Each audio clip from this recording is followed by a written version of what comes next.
গল্পের নাম ৫ বউয়ের ফাঁদে। একবার নাজমুল সাহেব নামে একজন সাধারণ মানুষ বিয়ে করলেন।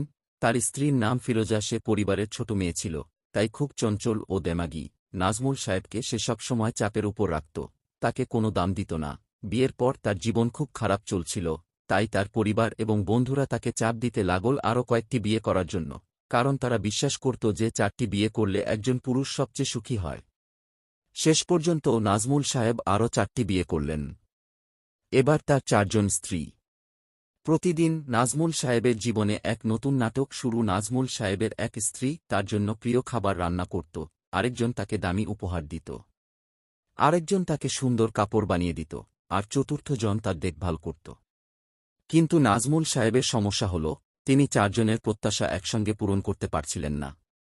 একদিন রাতে নাজমুল সাহেব যখন ঘুমাতে গেলেন, তখন ৪জন স্ত্রী একসঙ্গে তার পাশে